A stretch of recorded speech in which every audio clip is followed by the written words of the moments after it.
Muchas gracias, señor presidente. Muchas gracias, señor consejero, por explicarnos hoy aquí en detalle el decreto regulador de las viviendas con fines turísticos que fue aprobado por parte del Consejo de Gobierno de la Junta de Andalucía el pasado 6 de febrero y que entró en vigor a los 3 meses más tarde. Este decreto era una demanda del sector con el fin de regular las viviendas que ofertan el servicio de alojamiento turístico para garantizar que este servicio ofrezca garantías de calidad y seguridad a los usuarios, como usted bien ha explicado. Y además este decreto va a facilitar el tener un censo de viviendas turísticas en Andalucía, algo que no tenemos, y de esta forma evitar la clandestinidad y, como no, las competencias desleales en la actividad turística. En definitiva, y como usted también ha hecho mención, intentar acabar con el fraude. El sector calcula, se habla de que hay unas 80.000 viviendas en Andalucía, aunque evidentemente es difícil de hablar de cifras exactas al no estar declarada y ser una actividad clandestina, en negro. Sobre el decreto en sí, pensamos que ha creado confusión entre los propios propietarios de las viviendas turísticas, ya que establece la obligatoriedad de estas viviendas de apuntarse en el registro de turismo de Andalucía para seguir operando, pero para conseguir esta inscripción es necesario una serie de documentos que en muchas ocasiones es bastante complicado lograr por los propios propietarios que quieren cumplir con la legalidad, pero la burocracia en ocasiones se lo impide. El propio presidente de la Asociación de Viviendas Turísticas de Andalucía se mostró bastante crítico, ya que en su opinión este decreto genera contradicciones en diversos puntos y es confuso tanto a nivel legal como a nivel fiscal. Aunque ha dejado claro que hacía falta este decreto para acabar con la incertidumbre del sector, pero considera que este decreto no fomenta la calidad turística ni promueve la inversión.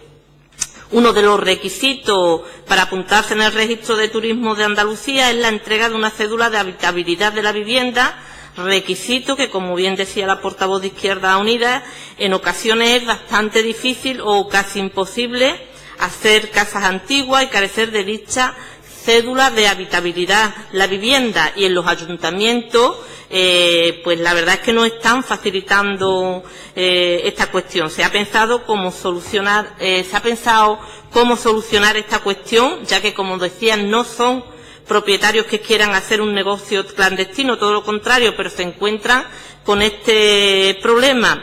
Cómo desde la consejería se piensa dar solución a estos propietarios.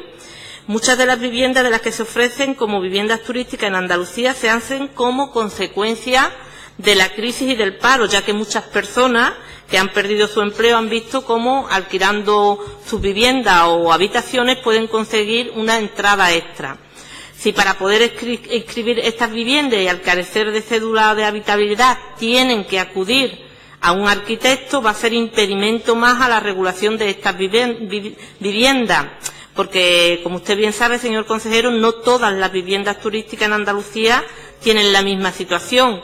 Hay propietarios que han invertido para dedicarse al sector turístico y otros que lo hacen como algo extra en situaciones extremas de necesidad. Por lo tanto, habrá que tener en cuenta estas diferentes cuestiones.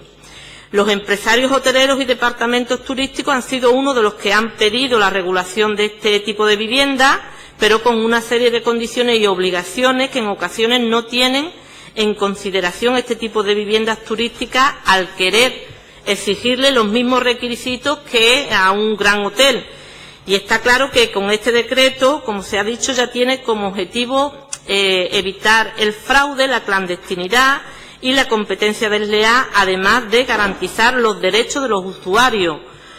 Una de las cuestiones que ponían sobre la mesa las grandes cadenas hoteleras era la competencia desleal que tenían este tipo de viviendas, que no tenían los costes, por ejemplo, en limpieza que soportaban estos hoteles. Desde luego habría que garantizar también que se respeten los derechos laborales en el sector turístico, porque claro que es importante evitar el fraude y la clandestinidad y la competencia desleal, pero también es muy importante evitar la explotación laboral que sufren miles de trabajadoras en el sector.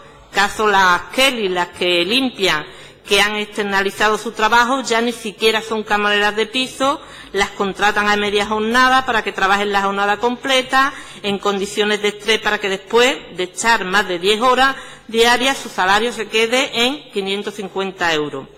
Y eso no es mirar, señor consejero, desde nuestro punto de vista, por el turismo y terminar con el fraude. Es importantísimo legalizar la vivienda de uso turístico y dignificar el turismo en Andalucía. Y para terminar, 3 cuestiones de las que nos planteaban que ven como complicadas de cumplir con este decreto, y es que el punto de los 2 apartamentos en una radio de 1 kilómetro. Otra de las cuestiones que nos planteaban era el tema de la exigencia de la refrigeración o calefacción, ya que en muchas viviendas de uso turístico es un problema, y además en muchas ocasiones tampoco es necesario, teniendo en cuenta la climatología que tenemos en muchas zonas aquí en Andalucía, por ejemplo en Cádiz. Y otra de las cuestiones que nos planteaban era la limitación de plazas, de 6 plazas por habitaciones, que también puede ser un problema para cumplir con este decreto. Muchas gracias. Gracias, señora García Bueno. Tiene la palabra ahora la portavoz del Grupo Socialista por un tiempo de 7 minutos, señora Bustinduy.